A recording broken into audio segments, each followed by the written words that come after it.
Hello दोस्तों, welcome to my YouTube channel. तो आज हम नियामक ज्यामिति या निर्देशांक ज्यामिति, जिसे हम इंग्लिश में कोऑर्डिनेट ज्योमेट्री बोलते हैं, तो आज हम इस वीडियो में इसकी बेसिक जो होती है उसको समझने की कोशिश करेंगे। नियामक ज्यामिति या निर्देशांक ज्यामिति कोऑर्डिनेट ज्योमेट्री, जिसे हम बेसलेसिक ज्यामिति एनालिटिकल ज्योमेट्री भी बोलते हैं। सबसे पहले हम नियामक ज्यामिति की परिभाषा को देखते हैं। नियामक ज्यामिति गणित की वह शाखा है जिसमें ज्यामिति का अध्ययन बीजगणित के माध्यम से किया जाता है। अब ये जो नियामक ज्यामिति है, इसमें हम बीजगणित की माध्यम से हम ज्यामिति को समझेंगे, है ना। नियामक ज्यामिति में ज्यामितीय आकृतियों का अध्ययन बीजगणितीय समीकरणों के उपयोग से किया जाता है। अब नियामक ज्यामिति का जो ज्यामितीय आकृतियों का अध्ययन है वो हम बीजीय समीकरणों के उपयोग से करेंगे। बीजीय समीकरणों जैसे एक्स वाई के टर्म में हम लोग करेंगे।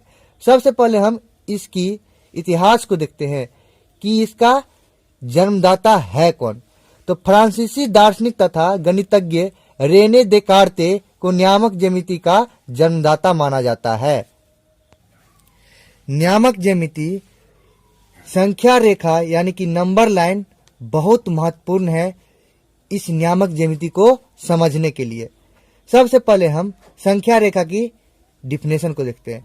संख्या रेखा पर एक नियत बिंदु से दूरियों को बराबर इकाइयों यानी कि एकांकों में एक दिशा में धनात्मक और दूसरी दिशा में ऋणात्मक लिया जाता है, उसे हम संख्या रेखा कहते हैं। ये जो संख्या रेखा की बात हो रही है, यही है मेरा संख्या रेखा। और संख्या रेखा में बात कर रही है कि एक दिशा धनात्मक लेते हैं तो दूसरी दिशा ऋणात्मक लेते हैं, लेकिन इसमें बात किया गया है नियत बिंदु से दूरियों को बराबर इकाइयों में लेते हैं। ये जो मूल बिंदु है इसी को हम लोग नियत बिंदु बोलते हैं, और इसी बिंदु से हम क्या करते हैं, एकांकों यानी कि इकाइयों यानी कि प्रत्येक भाग यानी कि प्रत्येक टुकड़ा प्रत्येक खंड को हम लोग क्या करते हैं, इकाई में मेजर करते हैं। इसी एक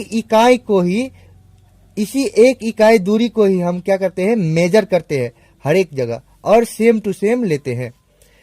अब जरा देखते हैं कि ये जो मूल बिंदु है उसका डिफिनेशन क्या है। तो मूल बिंदु वह बिंदु है जहां से दूरियां ली जाती है। मूल बिंदु वह बिंदु है जहां से हम लोग क्या करते हैं, दूरियां लेते हैं, उसे हम लोग क्या करते हैं, मूल बिंदु यानी कि ओरिजिन कहते हैं। अब ये जो नियामक ज्यामिति में दो तरह की रेखाएं होती हैं, एक क्षैतिज रेखा होती है, दूसरा उदग्र या ऊर्ध्वाधर रेखा होती है। क्षैतिज रेखा हॉरिजॉन्टल लाइन ये धरती के समानांतर होती है, और उदग्र रेखा जो होती है धरती से परपेंडिकुलर होती है। धरती से क्या होगी, परपेंडिकुलर। जब इन दोनों रेखा को हम क्या करेंगे, कंबाइन करेंगे, तो कंबाइन करके क्या बनेगा, एक कारतलीय तल बनेगा। इस तल को ही चतुर्थांश बोला जाता है, जो चार भागों में बांट दिया जाता है, और चतुर्थांश को ही हम लोग पाद भी बोलते हैं। तो इसमें चार टुकड़ा है, इसीलिए ये हो गया प्रथम चतुर्थांश, द्वितीय, तृतीय चतुर्थांश, और ये चतुर्थ चतुर्थांश हो गया।